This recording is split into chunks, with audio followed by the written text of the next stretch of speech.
ou FIP politique ou quoi, mais on peut retenir que Macky Sall a donné des directives par rapport au local. On a vu ce qu'il a dit au niveau de Kaffrine. Bon, là-bas aussi, déjà, il y a eu du FIP de Abdoulaye Wilane qui dit non, il faut mettre les choses à leur place. Et aujourd'hui, c'est le petit Goro national qui dit non à son Goro. Ce n'est pas une affaire de Warougar. Non, non, non. C'est une affaire de politique. Et lui, il va être candidat, que le grand frère le veuille ou pas. Il est de l'APR. Je serai candidat sans votre autorisation. Ça, ce n'est pas vous qui décidez de ma candidature à la mairie de Grand Yoff. Je le serai. Candidat. Sans votre... Je serai candidat sans votre autorisation. Même pas besoin de me désigner. Je suis là-bas. Je n'ai même pas besoin de la réunion des instances du parti. Je suis candidat là-bas. Ah non, non, non, il est candidat. Parallèle et concurrent. Non, il est candidat. Non, c'est pour préciser. Non, non, il est candidat. Oui, oui. Non, non, non, non. Il est candidat à la mairie. Parce qu'en réalité, au niveau des localités, c'est la base.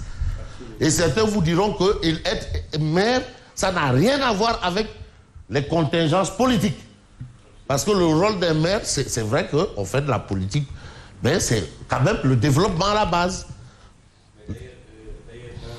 Dans un imaginaire populaire et sénégalais, élection locale, Mbapat là. Mbapat là, voilà. T'es Mbapat mom. Non, non, c'est que... souffle quoi. Non, non, Mbapat là.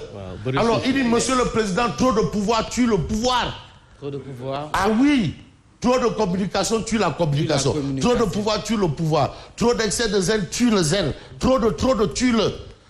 Mais trop de pouvoir tue le pouvoir. Et quand ça vient du petit Goro, attention. C'est votre liberté qui a permis d'acheter un avion à 60 milliards.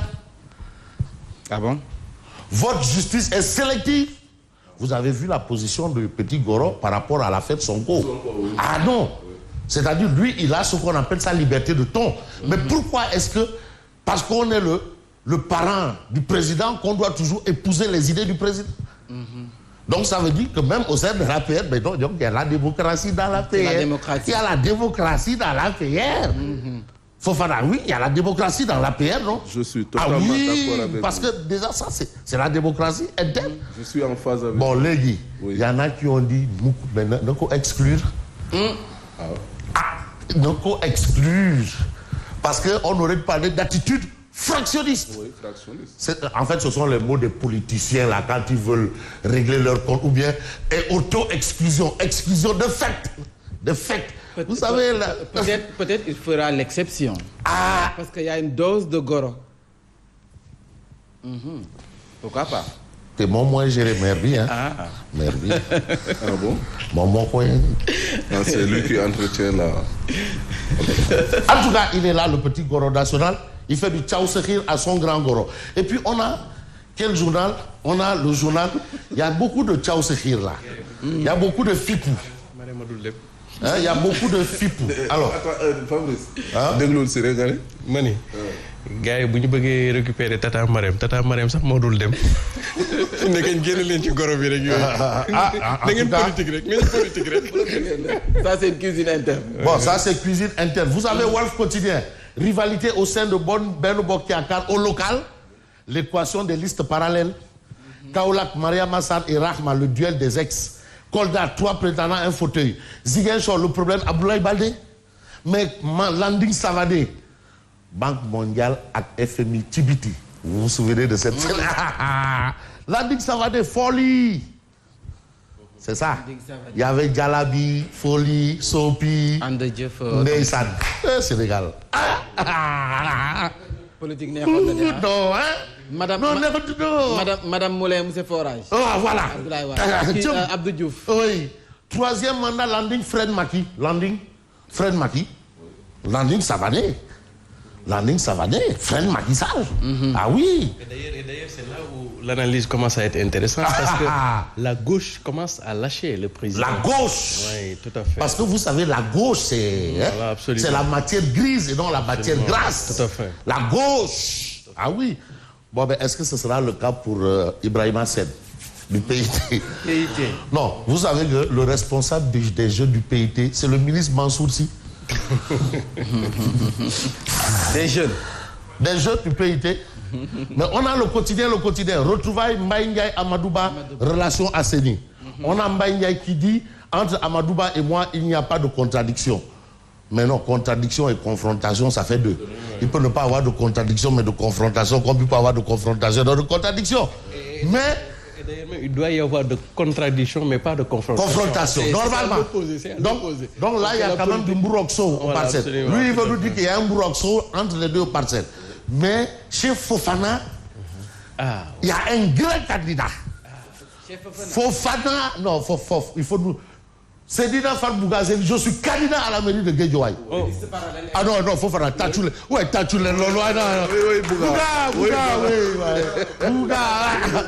Tatoulé, Bougazeli est candidat. Ah, il est candidat. Il est libre. Ouais, mais Aliou Sall prépare ses affaires. De manière que Aliou Sall... Là-bas, c'est à la base que Aliou Sall prépare ses affaires. Bouga Ngigno. Non, on a l'observateur l'Obs. Je vous ai dit qu'on allait mathématiser la mairie de Saint-Louis. Ce sera des histoires de théorèmes, Pythagore, Thalès. Il n'y a que ces deux théorèmes. Bon, il y a aussi la Watt Formula qui est... Marie-Théo Niane sur la mairie de Saint-Louis, ma candidature est irréversible. Ah oui. Non, les mots sont clairs. Non, ça, c'est pas du français de Kousbagna, mais irréversible. Ah non. Et d'ailleurs, je vais vous faire une révélation de taille. Triple XL. Tout à fait. Et quand le ministre, le professeur Marie-Théo Niane avait été débarqué du gouvernement, il avait reçu l'offre du Rwanda. Avec Paul Kagame pour venir prendre le poste de ministre de l'Éducation et de l'Enseignement supérieur au Rwanda. Et vous savez, le Rwanda, aujourd'hui, avec Kagame, c'est pas parce que vous n'êtes pas rwandais que vous êtes parti du gouvernement. Dans le gouvernement rwandais, il y a des Congolais, il y a des etc. Parce que lui, partout où les compétences se trouvent sur le continent, il va aller les chercher. Alors, à un certain moment, il était tellement séduit du projet de l'UVS qu'a réussi qu'il a démarché le professeur Marie-Théo Niane. À l'époque, ça a coïncidé qu'une bonne frange de la population et des Saint-Louisiens lui avait demandé de rester pour briguer la mairie. D'ailleurs, ça veut dire que la candidature du professeur Marie-Théo Niane est une demande sociale. Mais lui-même, il dit que c'est l'APN, c'est les choix. Une élection n'est jamais gagnée d'avance. Les choix se feront selon l'onction de Macky Sall et de Bello. Mais lui, sa candidature est irréversible. Ce sont les citoyens qui décident de leur maire et non une autre personne. Absolument. Tout à fait. Et non une autre personne. Ce sont les citoyens. Les élections sont locales et localisées. Il a même qualifié le grand Goro de vendeur de Kadam. Kadam, le Kossam ou le Biradam ou le... Donc là, c'est Siré qui nous dira si c'est Kadam, Kossam ou Biradam. Voilà, en tout cas, il dit que c'est un vendeur de Kadam. C'est-à-dire quoi. Non, entre guillemets, quoi, méo. Les gars, méo. Il y a aussi la nouvelle vie des ex de Macky. La nouvelle vie des ex de Macky. On a Fatou Tambédou. On a rien. C'est vrai que c'est finalement éclipsé. On l'a vu. Aramdoy. Je suis dans l'agriculture et l'élevage, mais aussi membre de l'ARTP. Vraiment. Ceux qui sont devenus les ministres Pape Diouf, Amadou Kane, Ali Kotondia, Ibrahima Sall. Waouh. Ali Koto, il est au niveau de l'ARTP. En tout cas, vous avez tout dans... Justement, le journal, quel journal? Hôtel de ville de Dakar. En Soham. Aïwalen, maire Wardini Madjaï. Aïwalen? Maire Wardini Madjaï. Khalifa Sall qui sifflote. Ah bon? Vous avez Barthélémy Diaz qui est le seul avec cette debosse là. Avec son jean.